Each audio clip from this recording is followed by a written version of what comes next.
On Christmas Eve, a poor Chinese bride had no supper, until the lone rancher shared his plate.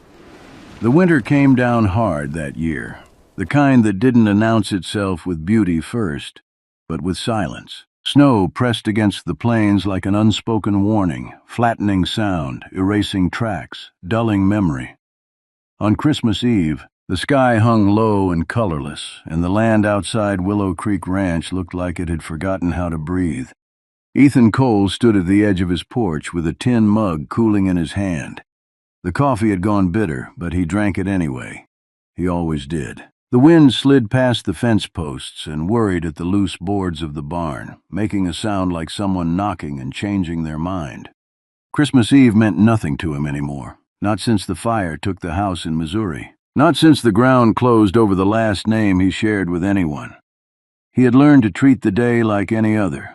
Feed the horses, check the lines, cook what there was, sleep when the dark finally won. Inside, a single pot sat on the stove. Beans, salt, a scrap of pork no bigger than his palm. One plate. That was all he ever needed. He turned back inside just as the light faded completely. The door shut with a soft finality behind him. At the far end of the room, near the window where frost had etched pale flowers into the glass, Mei Lin stood very still. She had learned not to move unless necessary. Her hands were folded at her waist, fingers red and cracked from the cold. The wool coat she wore was too thin for a winter like this, patched at the elbows, the collar fraying. Beneath it, her dress had been mended so many times the original fabric was hard to find. She was 20, maybe less. A bride on paper only, married by arrangement to a man who never made it west, widowed before she ever learned how his voice sounded, passed along afterward like luggage that no one wanted to claim. When she'd arrived at Willow Creek Ranch 2 weeks earlier, Ethan hadn't asked questions. He rarely did. A letter had come from the church in town, something about sheltering her until her uncle in California could be reached, something about winter travel being dangerous, something about Christian duty. She slept on the pallet by the stove. She worked quietly. She spoke only when spoken to, and even then, carefully, as if every word cost something. Tonight she smelled the food long before she saw it. Her stomach tightened, a familiar ache. Supper had been thin all week. She had learned to eat slowly, to make small portions last, to pretend hunger was just another kind of cold. Ethan set the plate on the table and sat down without ceremony. He didn't look at her at first. He never did. He ate with the same steady rhythm he used for everything, measured, restrained, efficient. Mei Lin waited. She knew the rule, even if no one had spoken it aloud. Guests waited, women waited, brides waited. Minutes passed. The beans steamed gently. The room filled with the quiet sound of chewing and the crackle of the stove. Her stomach betrayed her with a soft sound. Ethan paused. He looked up then, really looked, as if seeing her for the first time that day. Her eyes dropped immediately. Shame rose hot in her chest, sharper than the hunger. "Did you eat?" he asked. She shook her head once. "I saved it for tomorrow." That was a lie, and they both knew it. He stared at the plate, then at the pot on the stove. Empty, scraped clean earlier that afternoon. For a long moment he said nothing. Then he pushed the plate toward the center of the table. "Sit," he said. She hesitated. Her body remembered too many kitchens where sitting uninvited meant trouble. Her feet stayed rooted to the floor. "I'm not hungry," she said softly. Another lie. Ethan exhaled through his nose, the sound more tired than impatient. He stood, crossed the room, and pulled out the chair across from his own. "Christmas Eve," he said, not unkindly. "No one goes hungry tonight." She sat. The chair felt too big beneath her, the table too wide. The plate sat between them like a question neither knew how to ask. He took his fork, cut the portion cleanly in half, and slid one side toward her. She stared at it, her throat tightened. "I can't," she whispered. "You can," he said, "and you will." She looked up then, really looked. His face was weathered, lined by years of sun and loss, but his eyes held no cruelty, just something firm, something settled. Her hand shook as she reached for the fork. The first bite burned her tongue. She didn't care. Tears blurred her vision, and she bent her head quickly so he wouldn't see. They ate in silence after that, sharing the same plate, passing it back and forth like it was the most natural thing in the world. Outside, the snow fell thicker, wrapping the ranch in white. The wind eased. Somewhere far off, a bell rang once, carried thinly on the air. For the first time that winter, the cold inside the room didn't feel quite so deep. And for the first time since crossing the ocean with nothing but a name she no longer used, Mei Lin felt something unfamiliar settle in her chest. Not safety. Not yet. But the fragile beginning of it.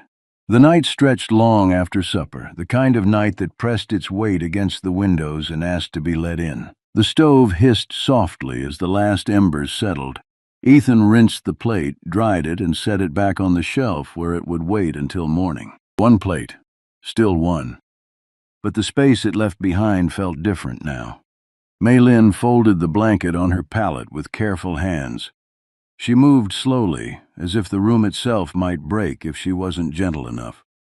Outside, the wind rose again, rattling the shutters, pushing snow into every crack it could find. "You'll freeze there," Ethan said without looking up. She paused. "I'm used to it." "I didn't ask what you're used to." He reached for another blanket from the chest by the wall and tossed it toward her. "I asked you not to freeze." She caught it awkwardly, the weight surprising her. "Thank you." He nodded once and turned away as if the matter were settled. Sleep came in pieces. Mei Lin lay awake listening to the sounds of the ranch, wood shifting, wind sighing, the low stamp of a horse in the barn. Every unfamiliar noise tightened her muscles. She had learned long ago that quiet could turn dangerous without warning. Sometime near dawn she heard it. A knock. Not loud, not polite. 3 short raps, too deliberate to be the wind. Ethan was on his feet instantly, rifle already in hand. He moved without sound, every step practiced. Mei Lin sat up, heart hammering. She pulled the blanket around her shoulders, shrinking into herself. Another knock, louder now. "Cole!" a voice called through the door. "We know you're awake." Ethan didn't answer. The voice continued, edged with cold amusement. "Town's buzzing. Christmas charity case you're keeping. Thought we'd come check on her." Mei Lin's breath caught. Her fingers dug into the wool. She didn't understand every word, but she understood the tone. It was the same one men used back home when they thought ownership came with volume. Ethan stepped between her and the door without looking back. "No one here but me," he said evenly. A laugh from outside. "Funny, saw her tracks yesterday. Little shoes, foreign kind." Silence stretched. Snow slid from the roof with a soft thud. "She's under my roof," Ethan said finally. "That's all you need to know." Another pause. Then boots crunching away, retreating reluctantly. A final voice, thrown over a shoulder. "Winter don't last forever, Cole." The door remained closed long after the sound faded. Ethan lowered the rifle and exhaled slowly.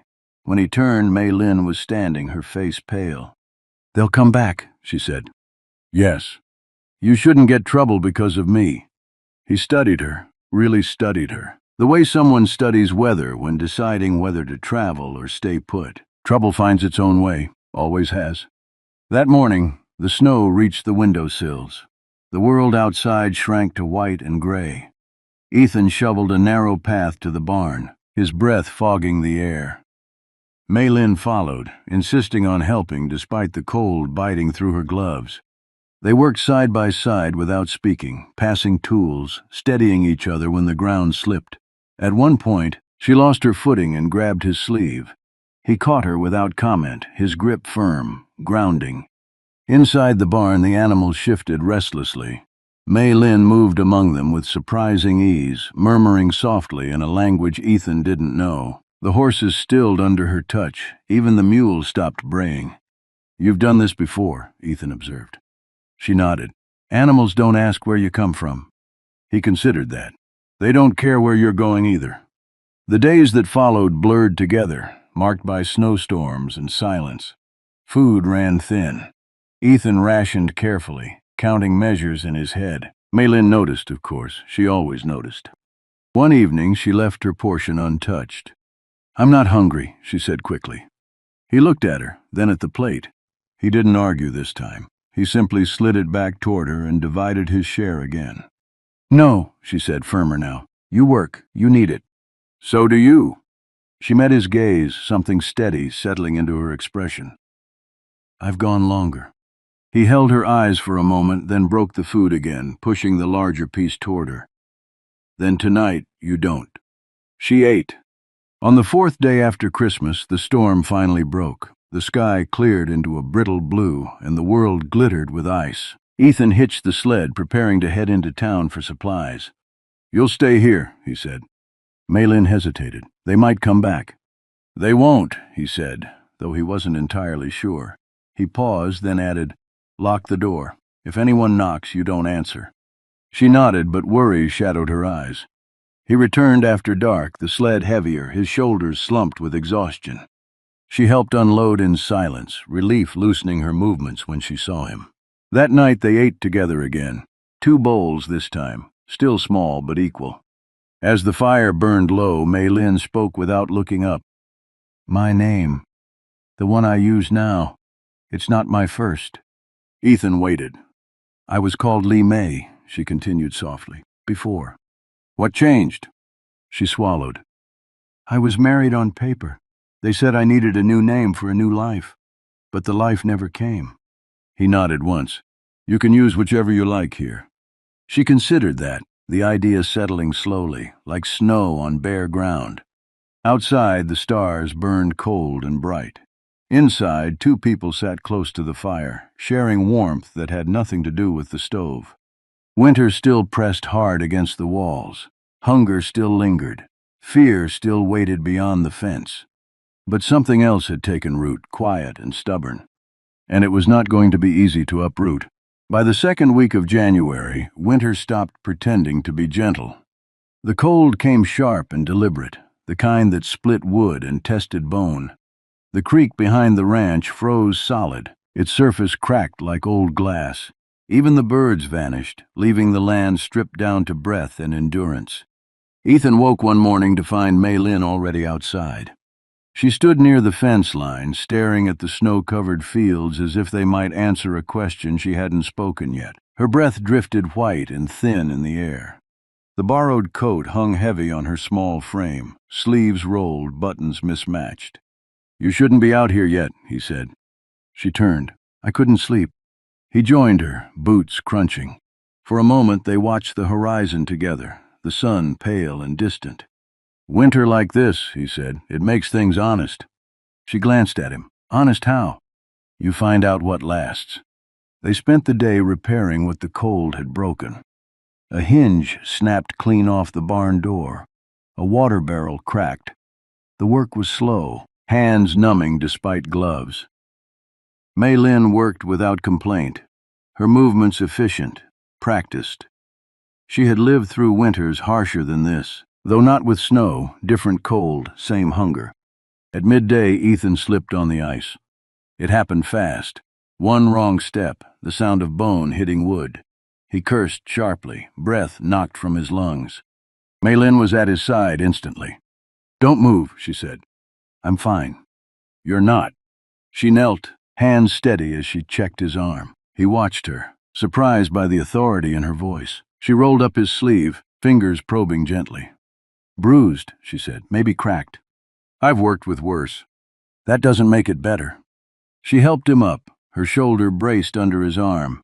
He was heavier than she expected, solid with years of labor, but she didn't falter. Inside the house, she sat him by the fire and fetched water, cloth, salve from the small tin she kept hidden among her things. "Where did you learn this?" he asked as she worked. She hesitated. "On the ships, people got sick, hurt. We helped each other. No one else would." Her fingers were warm despite the cold, her touch careful. He found himself watching the concentration on her face, the way her brow furrowed slightly, the way she exhaled when she finished bandaging his arm. "Thank you," he said. She nodded. "You shared your plate. This is nothing." The words settled between them, heavier than she intended. That night the wind howled louder than before, shaking the walls. Snow forced its way under the door despite the rags stuffed there. Ethan added more wood to the stove, but the heat barely held. Maylin sat close, knees drawn up, staring into the flames. Shadows danced across her face, sharpening her features, softening them again. "Why did you come west?" she asked suddenly. He didn't answer right away. He poked at the fire, sparks rising briefly before dying. "There wasn't anything left east," he said finally. She waited. "My wife," he continued. "She wanted land, quiet, a place where no one knew our name." "What happened?" "Winter," he said simply, "and smoke." She didn't press. She knew when a story had reached its edge. Outside, something moved. A shadow passed the window, then another. Ethan was on his feet, rifle in hand despite the bandage. Maylin stood too, heart racing. Voices carried through the wind. "Cole!" Different this time, more than one. Ethan swore under his breath, "Stay back." The knock came hard now, rattling the door. "We know she's there," a man shouted. "You don't own her." "She's not something to own," Ethan replied, voice cold. Laughter, boots shifting. "We'll take her off your hands, make it easy." Maylin's hands trembled. Memories surged, hands grabbing, voices sneering, the feeling of being passed, weighed, decided. Ethan stepped forward, placing himself squarely between her and the door. "You leave," he said. "Now." Silence. Then a sharp crack. Something striking the door. Testing. Ethan raised the rifle. "Last warning." A pause. The wind roared. Then slowly the footsteps retreated. Not far, just enough. "They'll be back," Maylin whispered. "Yes." She looked at him then, really looked, seeing the set of his jaw, the exhaustion beneath the resolve. "I don't want to be the reason you get hurt," she said. "You're not. They want me. They want what they think you are. And what am I?" He turned to face her fully. "Someone who belongs here, if she wants." The words hung in the air, fragile and dangerous. That night Maylin didn't sleep. She rose before dawn, quietly gathering her few things. The small pouch with her old name stitched inside, the extra scarf. She moved slowly, deliberately, careful not to wake him. The door creaked softly as she opened it. Cold rushed in, biting. "Going somewhere?" She froze. Ethan stood by the stove, awake, watching her. "I can't stay," she said, voice breaking. "Not if it puts you in danger." He crossed the room in 2 strides and took the bundle gently from her hands, setting it aside. "You don't get to decide that alone. I've spent my life being decided for. And now you're not." She looked up at him, tears finally spilling. "I don't know how to be this. Safe, chosen." He hesitated, then placed a hand over hers. His touch was warm, steady. "Neither do I," he admitted. "But winter doesn't ask if you're ready. It just comes. You learn to stand in it." She squeezed his hand, grounding herself in the reality of him. Outside, the sky lightened, pale gold spreading over the snow. They stood there together, the house quiet around them, the world waiting. Winter still had teeth, but they were learning how to face it side by side. The storm returned the following evening, as if the land itself had overheard their resolve and decided to test it. Snow fell sideways, driven by a wind that screamed across the plains without mercy. The fence line vanished first, then the barn, then the trees beyond the creek. By nightfall, the ranch existed only as a small pocket of light pressed against an endless white dark. Ethan barred the door with the thick wooden beam he kept by the wall. He checked the windows twice, wedging rags tighter into the seams. Maylin moved with him, handing tools, holding lanterns, her face calm but alert. Fear had not left her, but it no longer ruled her movements. When the last crack was sealed, they stood near the stove, breathing the same warm air. "If they come tonight," she said quietly, "they won't see anything." "They won't come in this," Ethan replied. "Even men with bad intentions value their fingers." She nodded, though her eyes flicked to the door. They ate what little remained, flatbread, broth stretched thin. It tasted like endurance more than comfort. When they finished, Ethan pushed his chair back and stood, flexing his injured arm carefully. "I'll keep watch," he said. "You need rest." "So do you." She hesitated, then spoke with a firmness that surprised even her. We'll take turns." He studied her for a moment, then nodded. "All right." The first watch passed quietly. The storm raged, but nothing else moved. When they switched, Ethan lay back on his bedroll near the wall, boots still on, rifle within reach. Mei Lin sat by the window, blanket wrapped tight around her shoulders, lantern low. She watched the snow pile higher, the wind carving shapes in the drifts. Her thoughts wandered, to the village she barely remembered, to the ship's dark hold, to names she had been given and taken away. She wondered what it meant to choose one for herself. A sound cut through the wind. Not a knock. A crack. Wood splintering. Mei Lin was on her feet instantly. "Ethan?" He was awake before she finished speaking. He grabbed the rifle, moving toward the sound. The rear window shattered inward, glass spraying across the floor. Cold rushed in, brutal and sudden. A shadow loomed, then another. "Cole!" a voice shouted. "We warned you!" Ethan fired once, the shot deafening in the small space. A cry followed, then chaos, boots scrambling, curses swallowed by the storm. Mei Lin stood frozen, heart pounding, the world narrowed to noise and motion. Ethan reloaded with practiced efficiency, eyes scanning. Another figure lunged through the broken window. Mei Lin reacted before she thought. She grabbed the iron poker from beside the stove and swung with everything she had. The blow connected. The man stumbled back, disappearing into the snow with a shout of pain. Silence crashed down as suddenly as it had broken. Ethan turned to her, eyes wide. "Are you hurt?" She shook her head, hands trembling now that the moment had passed. I didn't think." He stared at her for a long second, then something like pride flickered across his face. "You did exactly what you needed to." They worked quickly, blocking the window with boards and furniture, hands clumsy from cold and adrenaline. When it was done, they stood amid the wreckage, breathing hard. The storm swallowed everything again. They sat by the fire afterward, close enough that their shoulders touched. Neither pulled away. "You could have run," Ethan said quietly, while they were distracted. She shook her head. "I've run my whole life." He looked at her then, really looked, as if seeing her not as someone passing through, but as someone standing. The night wore on. The storm did not relent. The fire burned low, then lower still. Sometime near dawn, the cold crept in despite their efforts. Mei Lin shivered, her teeth chattering. Ethan noticed immediately. He added the last of the wood, but it wasn't enough. The heat barely reached the corners now. "Come here," he said. She hesitated only a moment before moving closer. He wrapped the blanket around both of them, pulling her against his side. His body was warm, solid, a barrier against the cold. She stiffened at first, old reflexes flaring. Then she felt the steadiness of his breathing, the careful way he held her, leaving space even as he shared warmth. Gradually she relaxed. The storm raged outside. Inside, the world narrowed to the crackle of dying embers and the shared rhythm of breath. "Ethan," she said softly. "Yes. If I stay, it's not just until winter ends." He understood. "I know. I won't leave when the road's open." He swallowed. "I know." She turned her face toward him, close enough now to see the flecks of gray in his beard, the lines etched deep by sun and grief. "I don't know what comes next," she whispered. "I only know I don't want to face it alone."